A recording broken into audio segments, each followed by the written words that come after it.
and welcome to the United Black Book Clubs of Pittsburgh's virtual summer reading series. This is the second of our series.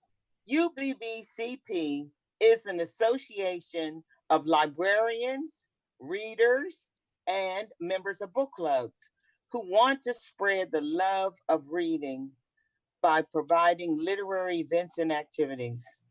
I am Lorena Amos Brock. Let me introduce you to the rest of UBBCP's members. There's Cynthia Battle, Evelyn King, Lois McClendon, Benita Penn, Denise Graham, and Helen Turner, who will be your hostess for the evening. Usually, our events take place at Homewood Library, but COVID-19 has closed our favorite library. Not to be stopped, we decided to present Celebration of Reading virtually.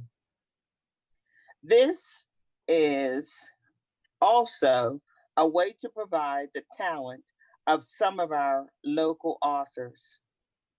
And this, in his or her own way, each of the authors addresses the 2020 theme, literary healing. What does it mean to be free? These are some strange times, stressful and traumatic. Our summer reading series goal is to show you that you can use literacy to heal. UBBCP is always looking for an excuse to organize a public forum to discuss Black literature. Reading promotes lifelong education. Please believe that and spread the word. Through a grant of Social Justice Rapid Response Fund from New Voices for Reproductive Justice in Pittsburgh and Trying Together, this reading series is possible. We thank our partners, Pittsburgh Arts and Lectures, Carnegie Library of Pittsburgh Homewood Branch, and the Carnegie Library of Pittsburgh.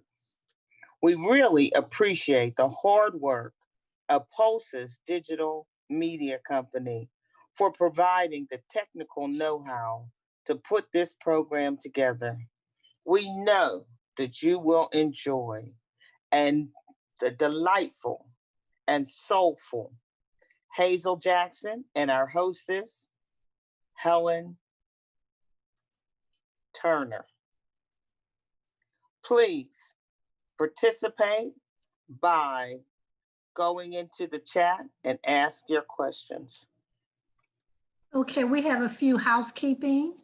And the audience mics will be muted during the presentation.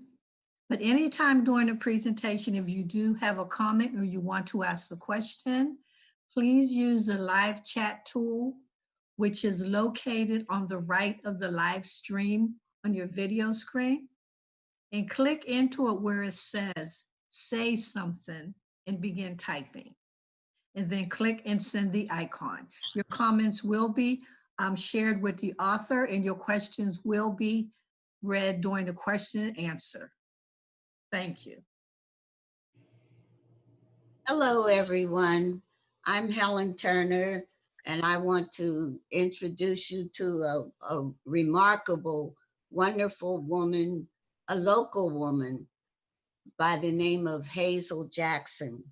She's written a nice book. It's called Lessons from the Dinner Table, My Journey in Food Service. And we're going to listen to her and try to learn from her. And any questions that you have, she is more than happy to answer them. So I just right now will just introduce you to Miss Hazel Jackson. Okay. Oh, wow. 15 minutes. Okay, thank you. First of all, thanks so much for having me today. I'm doing what I do best. I talk. So I've done this in the classroom for so many years. This book is really about having students and parents learn each other and talk together at the dinner table. That's where I learned. Uh, my dad raised children, raised us. So he taught at the dinner table. I found out when I was teaching that a lot of kids never sit down for dinner. And that's when I decided to maybe bring them together with their parents. And it's so much that they learn just from coming to dinner. So I would have a dinner every year. I started having the dinners every year so that they could sit down with their parents. And it wasn't just a snack food. It wasn't just pizza and pop. Even I don't have anything against pizza, but they had to sit down to a full course meal. They were excited about it, and so were the parents, because a lot of them never even thought the kids knew how to cook. There were things they learned, like, they had to sit at the table with water, not with pop or not with Kool-Aid, just small things. Um, I later, after I retired, and I knew that these kids still needed this, I started this food service ministry at my church, at St. James AME Church, where we would have dinner every fourth. And there are a lot of times, this is the only hallmark that these kids could get, because we didn't have it in the schools anymore. So this was a way for them to continue to learn how to fellowship, I called it, with their parents, and learn from the parents, and the parents learn from them. I could recite so many stories. There was a young lady, I think, that had maybe 3 kids by the time she was in 11th grade, and she had never talked to her mother. These are some of the things that I would pick up on. Had them to come in, and had the parents come in and sit at dinner and talk with their kids. This also went into a restaurant known as King James Barbecue, because we didn't just stop in the classroom. At the restaurant, I could transfer kids from my class into the restaurant, and there were jobs. What else? Helen, you have any questions you could ask me? Lead me, because I get carried away with talking about the book, and I don't know. Well, it's interesting to hear from you, but could you maybe perhaps prompted you to write this book? Well, I wrote the book because it could reach so many other people than the ones that I taught. Okay. I only had so many. So by putting this in the book, I could reach.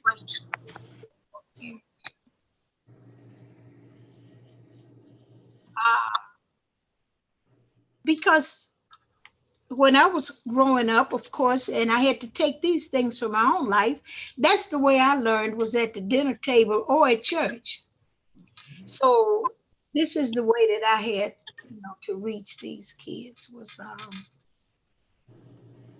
just present dinner. And that's the way that's what I. There are so many interesting parts to your book.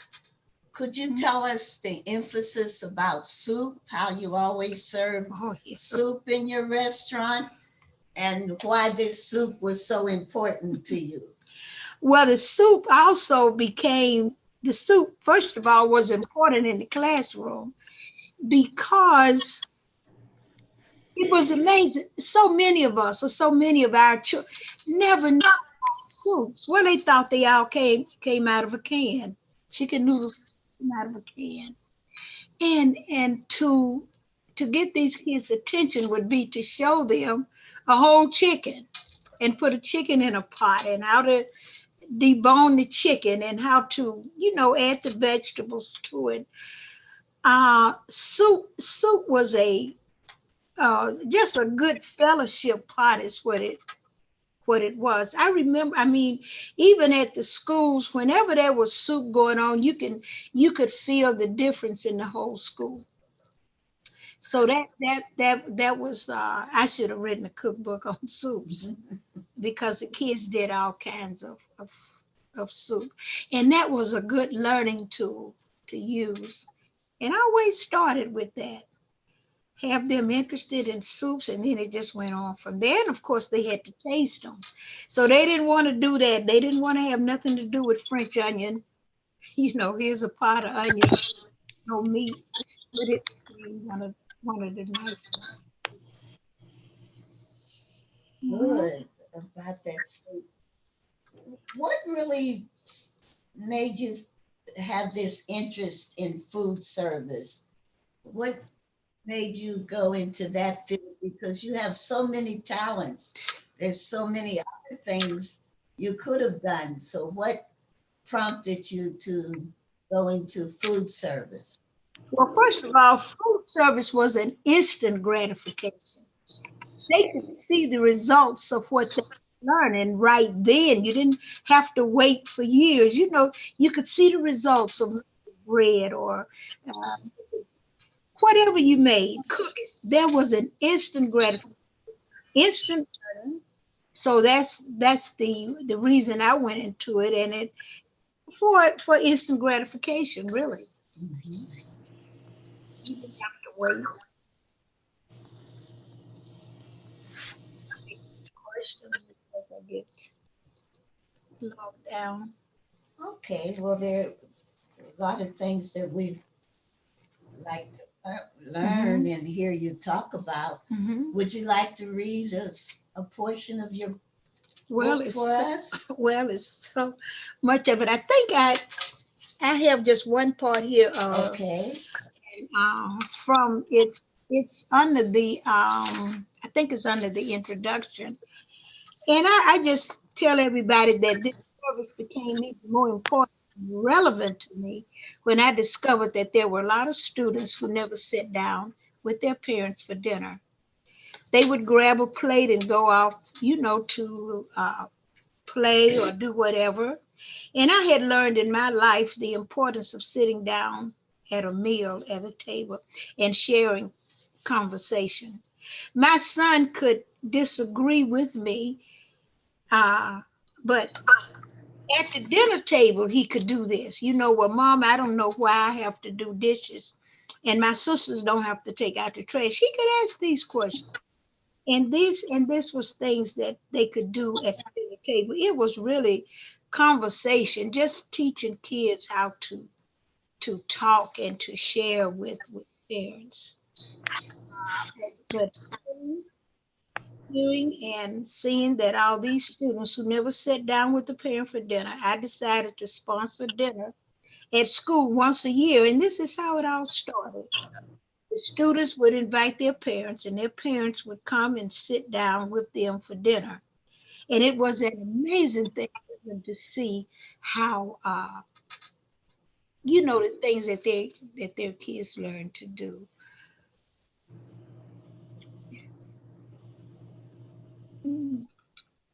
Uh, and this book shares stories of students that I taught over the years and some of the things that they learned from sitting down at the table. Tell us about your placemats.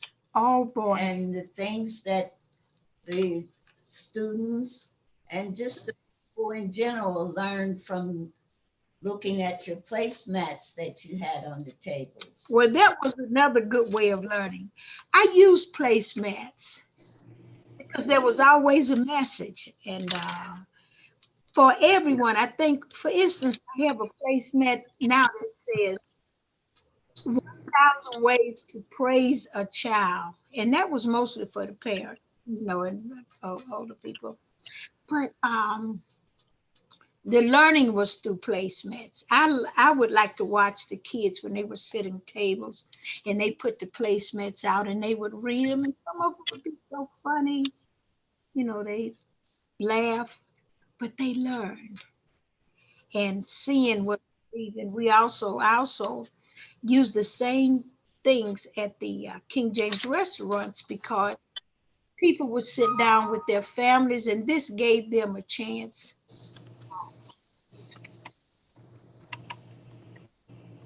You mentioned the restaurant King James Food. Mhm.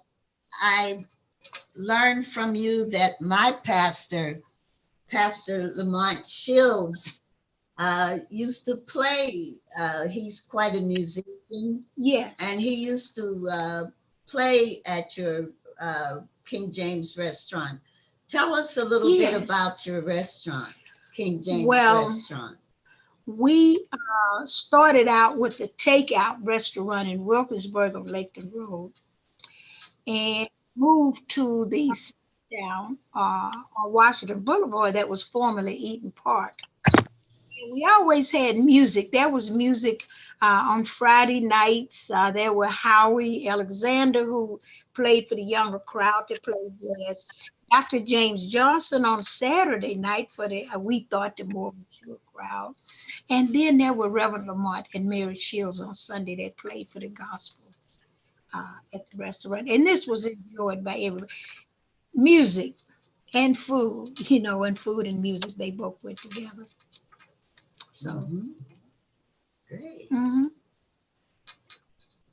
In this food service, if you, while you were doing that, I know now that that's not a part of your life, but if you were to do it again, is there anything that you would change about how you did it then?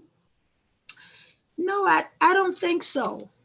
I really think that that was a good fit. Okay. It was easy. I mean it too, but it was easy enough that they could do that. Can show the book. Yeah, you can put it up. Oh well, with this. Oh yeah, okay. This is the cover of the book.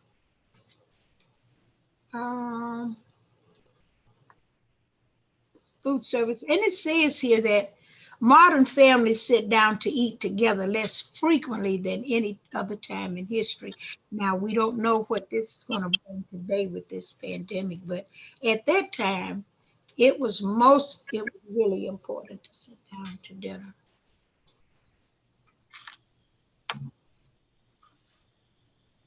Is there anything else you would like to tell us about while you were in the school system and teaching food service to the young people? When I was at Oliver High School at the time, I also invited parents. I had parents to come in, and they could take classes right along with their kids.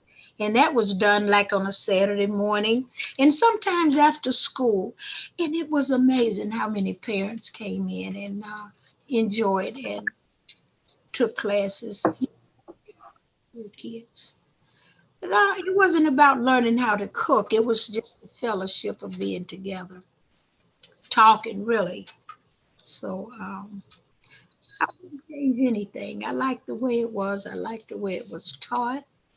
I like conversation. Uh, the dinners, that was the big thing. Everybody wanted to sign up for food service because they were coming to dinner. And I had them then at Christmas time. I had them every year at Christmas. Okay. Now on the fourth Sunday at St. James, you have a dinner. So tell us about that dinner and what goes on. Okay. During the regular church time, every fourth Sunday we have a food service dinner at St. James in Sumter Hall, where we invite the community. People come from all over, and I have a slip here, but that's the fourth Sunday of every month. And of course, we have music. We have live music uh, on the fourth Sunday. There's food in Pittsburgh, and that, you know, in St. James.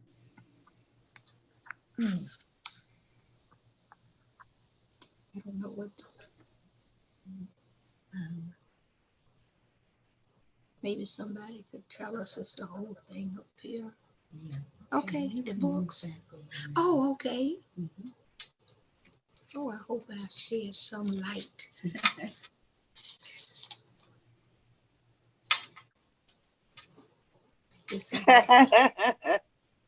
Oh my goodness.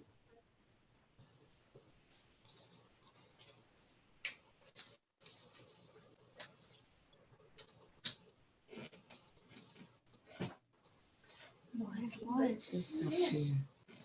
I don't know. I want to see it.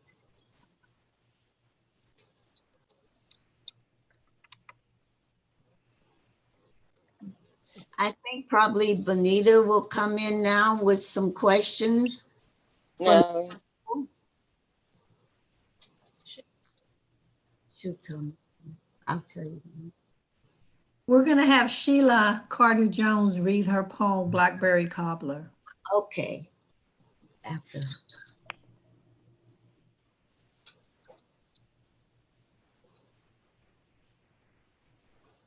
Hello. Should I start? Yes. Okay. Thank you so much for inviting me to read my poem. I haven't read this in quite a while, but it reminds me of my mother every Sunday baking some kind of cobbler. And I think my favorite was the blackberry cobbler. So this poem is entitled Blackberry Cobbler Song. My mother made pies so sweet and thick, I can still hear her blackberry cobbler voice singing in the kitchen.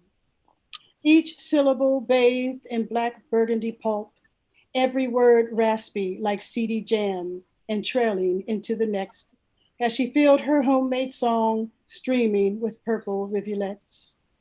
She latticed the top with strips of dough, fenced in the wildness of beaded berries, sprinkled over checkerboard squares a cupful of sugar to tame tart fruit, added small chunks of butter to draw out flavor, and as she hummed her made-up tune, soft notes soothed impatient taste buds, while the purple fragrance lay on my tongue like a lump of heavy sweetness that refused to wisp away and fade with black shades of evening. The purple rills of my kitchen bird are now silent and still. No voice with wings singing circles around store-bought pies, their soggy berries deformed masses huddled in jellied blackness. And as my mother's homemade song runs currents through my veins, I yearn to go back to the berry patch, pull black ruby nuggets into the palm of my hand, carry them home as jeweled offerings to the blackberry cobbler song. Thank you. Thank you, Sheila. You're welcome. Hey, you guys, how y'all doing there? That was such a beautiful poem. I'm ready to eat me some blackberry pie. But Helen, you got to get Miss Hazel up here because I have a couple of questions I want to run by. She's ready for you. Okay. Get up. Okay. How you doing, Miss Helen? Hazel. Good. Miss Hazel. Okay, so I've read your book. I love it. I've learned so much. But there's a couple of things I want to know. I love to cook and I love to give these little get-togethers at my house, but I don't have the first idea matching. I mean, I'd have the fork on the right and the spoon in the middle and the thing, you know. Do you do consultations? Yes. Yes. Because every year, December 21st, I give a birthday party for my son. And I just throw it, it was like, well, I just throw it all together. Paper napkins, whatever, it's no big thing. And I always am so impressed with how other people put things together. In your book, I learned a couple of things. I know the fork goes on the left. Yes. All forks. Yes.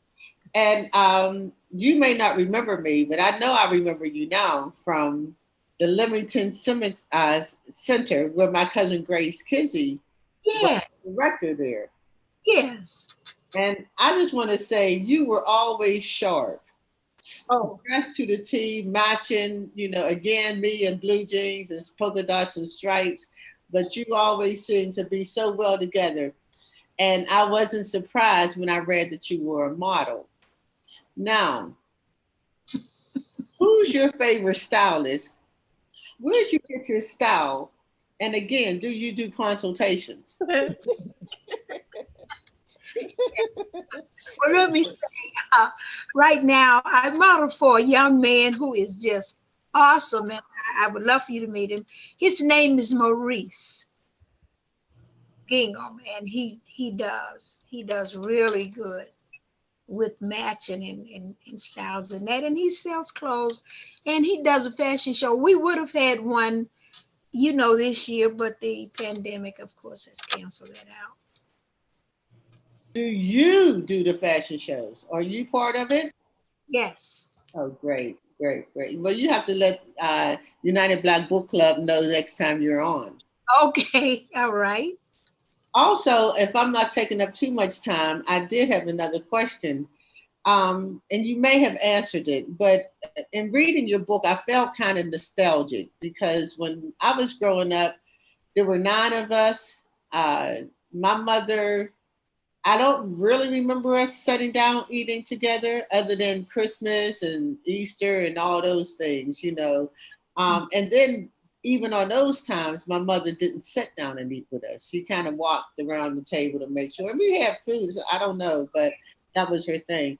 So now in reading your book, it's as if we lost a generation of people having family meals. If you had a magic word, or if there was something in your opinion that could bring families back to the table, what might that be? Well, it didn't matter, or it doesn't matter how many people sit at the table at one time. It's I love fellowship. I don't care so much about the eating. I love what it brings out of us, what food does, how it makes you talk and comfortable with each other. And like I said, my mother passed when I was 4 years old. So my dad raised us, and he was a phys ed teacher as well, but that's what he did. He talked and we had to listen. We learned so much at the dinner table. And if I may just say one thing, he also disciplined that way, because we would fight over who was going to sit where. And we, throw each other out of chair if need be. But my dad would come to the table, and this one particular time, he made us turn each chair over. And you feel so stupid. Hazel, you turn that chair over. Frankie, that's my sister, you turn that one over. And made us go around the table and turn the chairs over. And it was a lesson that I just never would forget. And he said, "Do you see your names on any of these chairs?" No, sir. Well, you sit at the place. I mean, it's lessons like that you don't get just running in grabbing a plate. So I would say, if I could use one word that would bring us together, it would be fellowship. Whether it's children, children need that. They need to fellowship with parents.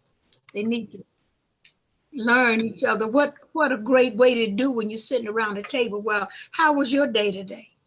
And what did you learn today? It doesn't matter how many people are sitting there. There's some of the things they could do. Okay, so if I guess what I'm hearing you right is you don't have to be at the table. You can be sitting on the porch. You can be in the living room, long as you're having a conversation where there's some type of message. Yes. Okay, I feel you on that one. I got you on that one. Food. Yes. Okay, we have some questions from the audience. One person asked, how did you deal with students who probably did not want to participate or had a love for food service? How did you bring those students around? And that's from MR. Oh, I confronted many times just a student by themselves. I learned early on not to confront the student in the class, but I would have just a private way with them and let them know, I can, whatever it took, I care about you. I want you to learn how to do this. Maybe build a relationship that way. That's how I dealt with the kid. As a matter of fact, just one quick story. I had a young lady in my class who never missed a day.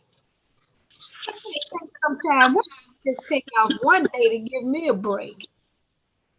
But she never missed a day.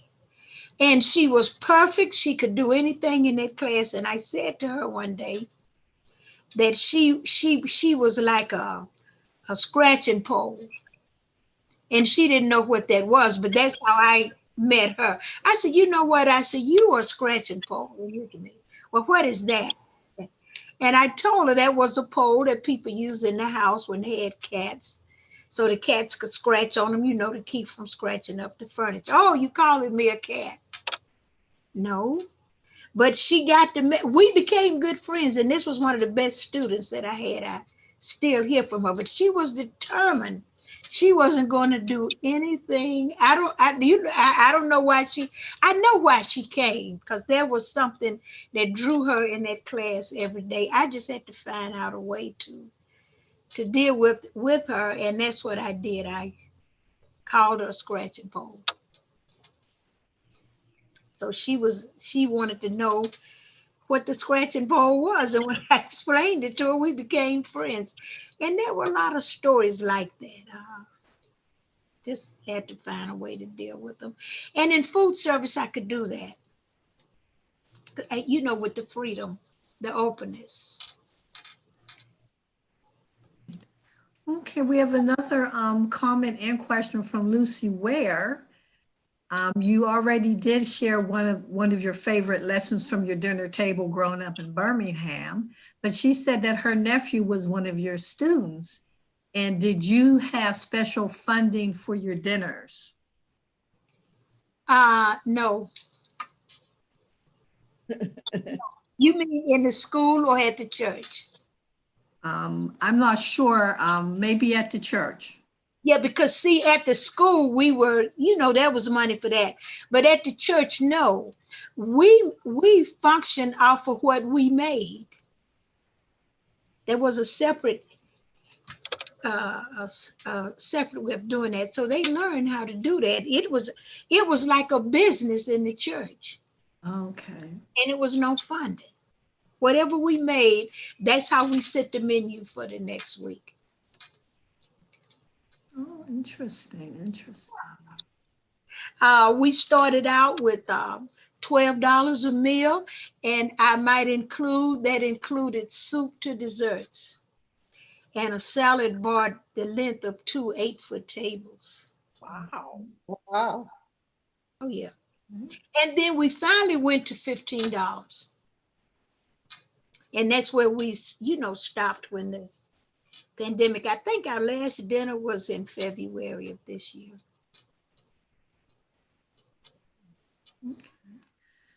So, Hazel, Yes. it was so interesting, your take on teaching.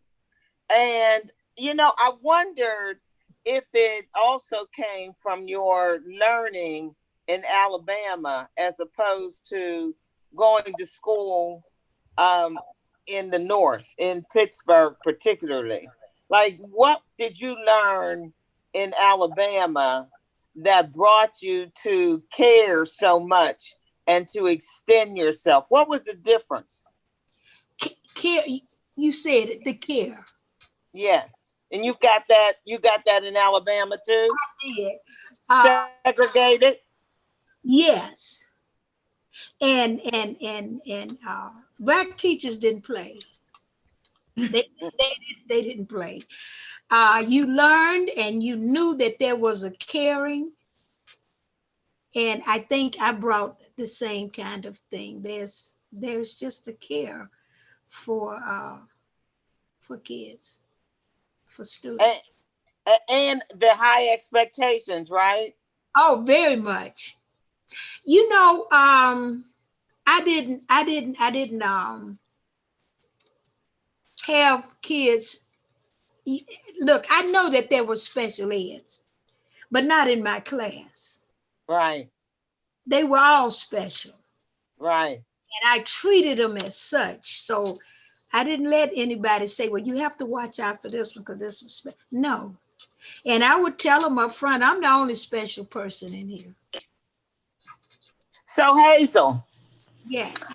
I was in your class and you had a free period. The bell rang and the students came in and the two of us were still at the table. Those students never bothered you. They spoke.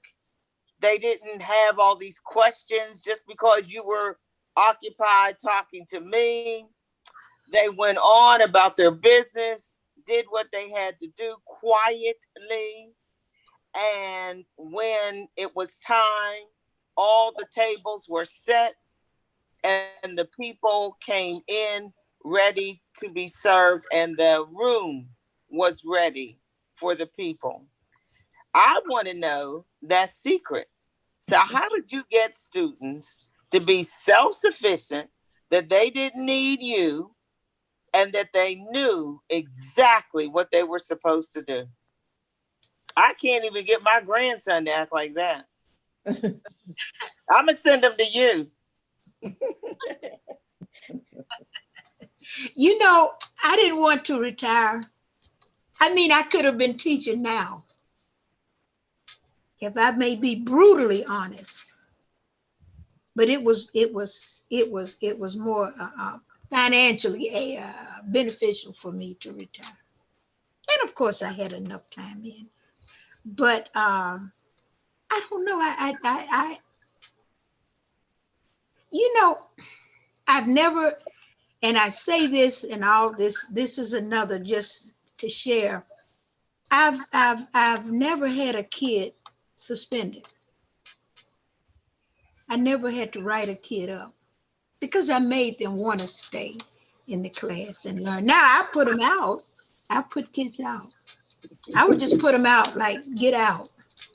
When you think you can come back and apologize and act like a student or whatever, then you know you're welcome to come back.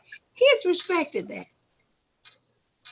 And they acted. So, but I'm saying, what made it attractive? What made it, you know, like, come on now, that special ingredient.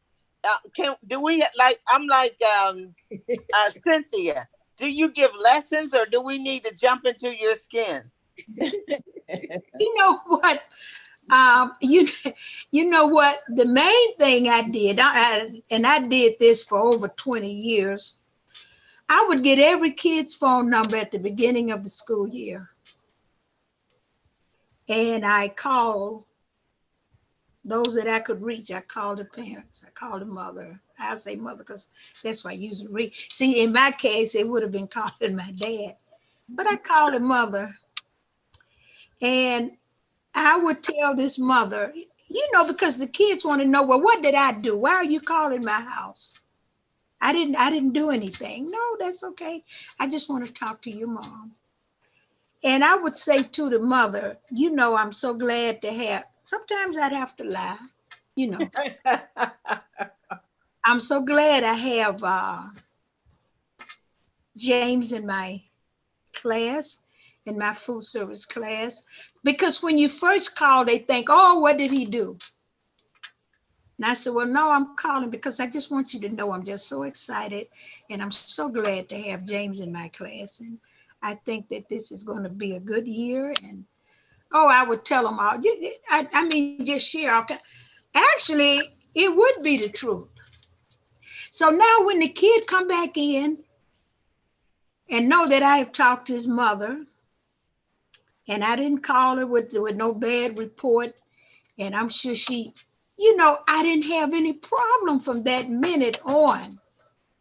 And I would even threaten if they didn't do good in this class, if somebody told me in another class that they were having trouble with you and you wasn't doing well, I'm going to ask you to be removed from this class. And I made it where they wanted to be in there. And like I said, that dinner did help. And then the smell of French fries. So that, they couldn't partake in that food if they didn't come up to par. Yeah, right. So, all right, so it was food too. Oh, all right, Benita. Too. Mm-hmm.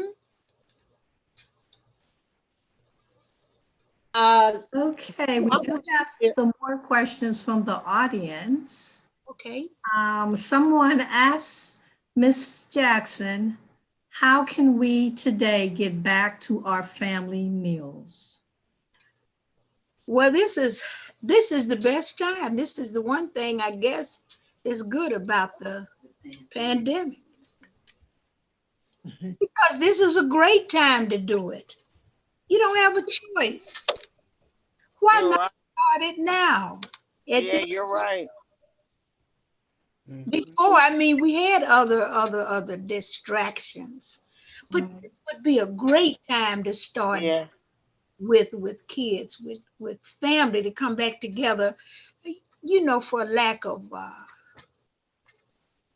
other things to do. Right. I do it. Oh, I made neck bones today in sauerkraut. So I can't wait to get home and eat that. Can we come to your house? Yeah, because I know my family, we still would have monthly Sunday dinners. Everybody would come to my mom's house and bring something. Mm-hmm. We always strongly believed in at least having one big family dinner like every month. That's the best thing. That is just so good. People don't know what we miss when we don't do that. You miss a lifetime. Yes, you're right. Yeah, and that's one of the things that this is Tony. I'm Tony McClendon. It's nice to meet you. One of the things that I think we as Black people have done, we've always fostered that sense of community. And I remember eating dinner at home on Sundays and going to Gaga's house and eating dinner again. And there was a lot of people around. My aunt would cook all weekend, and just about practically everybody that I knew growing up down south as a kid, it was that way. But of course people had gardens, so there was food to share, and there was that sense of hospitality. Mm-hmm. That seems to have been lost. And yes, we need to get back to that. We really do. And if we don't do it at home, we did it at church, my home church, St. James AME, every fourth Sunday. People would come for the dinner. They just did an article in a Soul Pit magazine for March-ish. And just it's amazing how much kids want to learn, but it's just no way to teach them, and to get these kids in and put an apron on them and show them how to do anything to do with food, because like I said, it's instant gratification. They don't have to wait to see the results. They can enjoy it right then. I just wanted to add, Hazel, this is Evelyn King. I don't know if you remember me or not, but as a kid growing up, we had dinner together all the time as a family. Yeah. And at 4 o'clock, because my dad was home by then, so we'd all sit down 4 o'clock and have dinner. And I remember those times because as a kid, you listened to the conversation, or you had something to add to the conversation. You found out things about family members in terms that you didn't know. So as an adult, having my own family, my husband's family and my family would get together, whether it was birthdays, holidays, whatever. Sundays, we just go out to dinner together. And we always had these discussions. And of course, politics was something that we talked about a whole lot, as well as history. So that I can appreciate your book because it does bring back memories, just being able to communicate, just being able to be heard. Just as the adults were talking at the table, we also had a chance to get into that conversation. Yeah. So we learned a lot of things about life. We learned a lot of things since politics and history were very important. A lot of that was discussed at the table. So that's where kids begin to hear and be able to appreciate family history, and just history in general. So I appreciated your book. It brought back a lot of memories when I was, as I read it. And you know, I want to jump in there because it also is an opportunity to actually teach children how to behave. We had to have dinner, all together. There was no such thing as you're out playing and you just come and look in the pot. You had to be at the dinner table when dinner was served. But I used to hate to go to my grandmother's house. Evelyn brought that memory because you had to be on your best behavior. You'd better not put your elbows on the table. It had to be the table had to be set correctly. In fact, my grandmother didn't trust us. She had everything set when we got there. She cooked everything. I don't know how she did it. And you were not allowed. And then you had to have that daggone Bible verse. Oh, and my uncles would always beat me to the punch with that Jesus wept, right? Because it was the easiest and the shortest. And I think now that, there are so many proverbs also, but, coming actually shows children how you should act. In fact, there's an African proverb that says, until children learn how to eat with adults, they can't go out in public, so yeah, it does. It's a way of socializing children. Well, I didn't allow them even at the church with the food service, the last dinner being in February, no cell phones. Yes. Right. You don't know enough, no cell phones. And the pants had to be up. And it's just so many things that you can do with food service. Like, it's that we have gotten away from because it's so convenient not to do that. But it only takes a little while. It only takes just a little bit to sit down and have dinner with children and to show them how to what we say. We use the word act, behave, whatever it's leading to. But it's so much that we can give them like that. Just little things. Just sit down. No, you can't sit here and talk on the phone. I don't allow. Look, when I would take kids when I would go shopping to Sam's. A lot of them had never been to Sam's. A lot of them had never been to the Strip, and there would be an honor system where kids would, these kids would get to go to Sam's, rotate and everything. But they couldn't ride in my car with the cell phone on. Right. We had to talk. Right. And so mine do the same thing. They fuss. Mine didn't want to sit to tell. Well, Mom said, why do we have to pull out all of this stuff? Why do we have to take the good dishes, so they said, and the silverware? And my point is, well, why not? Why can't you do it for yourselves? And there was a different attitude once they said no hair rollers and no bathrobes, at least once a month. Come, yes, at least. Okay, I had one more comment, and this must be from a former student of yours. The initials are MR. They said, as a student, I can tell you what made it attractive was just Mrs. Jackson being her authentic self. She loved all her students and treated them like one of her own kids. That's what made it work.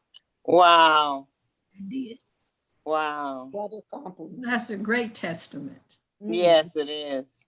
Even when I see them today, you know, I can see the worst kid and I love to hug them. They don't think, you know, look as if to say, you hugging me?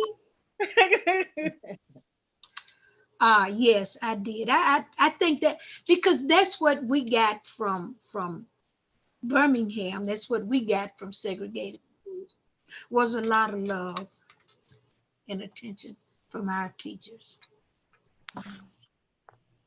And if I may say something, I do remember Evelyn King. Okay. How are you? And it's somebody else I wanted to say something to. Was somebody? Cynthia. Oh, God. Look, I've gotten old. I don't remember. You know, it take a while for it to catch up.